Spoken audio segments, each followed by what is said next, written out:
Bonsoir, bienvenue au JT Pop. Oui, bonsoir. Vous voyez que nous sommes en pleine nuit et j'ai pas un très bon éclairage et je m'en excuse par avance.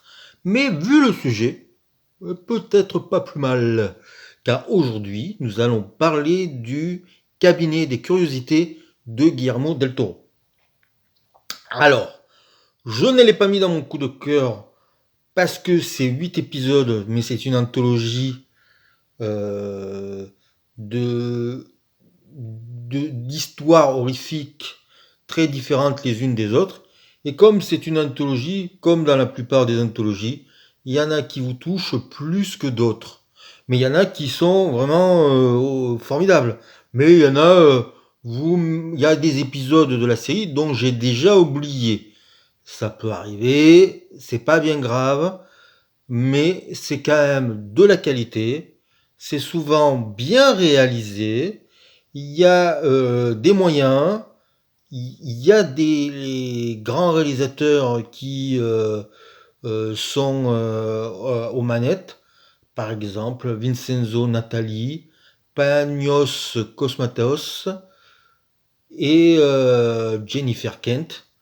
Alors, pour ceux qui ne savent pas, c'est les réalisateurs de Cube, de Mandy et Mister Bababook.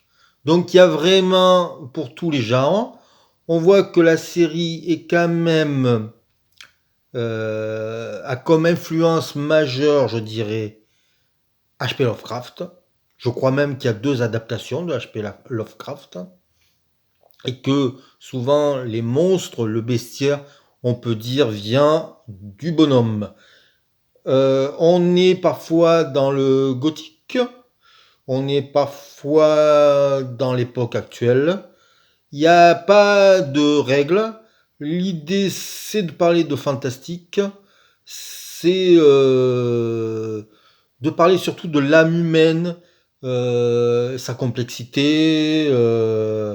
Voilà, il y a des épisodes. La plupart des épisodes finissent mal, sauf le dernier. Et je trouvais que la meilleure idée pour en parler, c'est de parler de mon épisode préféré. Sûrement celui qui va peut-être qui va diviser le plus. C'est bien sûr l'épisode signé par le fils de George Pancosmatos, l'auteur du Rambo 2, c'est Panos Cosmatos, le réalisateur de Mandy. Pourquoi cet épisode est absolument extraordinaire? Déjà, visuellement, il est incroyable. Il se passe dans les années 80. Un grand milliardaire très new age, joué par l'excellent Peter Weller, invite des sommités dans leur domaine. Un scientifique, un musicien, un écrivain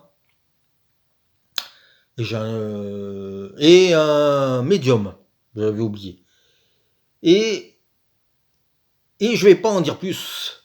Parce que ce qu'il y a de formidable dans cet épisode, c'est que on ne sait jamais ce qui va se passer. Il y a une tension palpable. La musique est formidable, elle est électronique. Ce qui est étonnant dans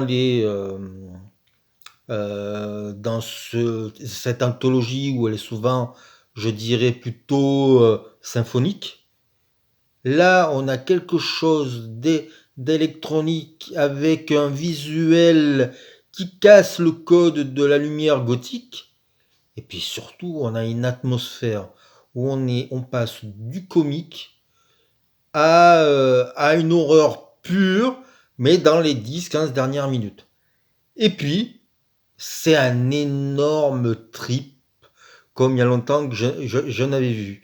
Dedans, il y a aussi Sofia Boutella, et ce réalisateur qui a déjà fait 2 longs métrages, mais j'en ai vu malheureusement qu'un seul, eh ben, m'a donné envie de revoir Mandy déjà, et surtout m'a donné envie de voir une de ses prochaines œuvres, tellement ce réalisateur me semble énormément plein de talent et qui vient d'un univers peu connu. Donc il casse les codes de cette série qui est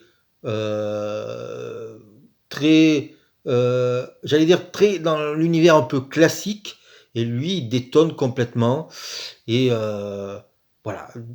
Donc série absolument à voir, et série, franchement, c'est sur Netflix, j'ai oublié de le dire. Et en ce moment, Netflix, on peut dire qu'il propose différentes choses très étonnantes les unes des autres. Donc bravo. Je vous souhaite une bonne soirée.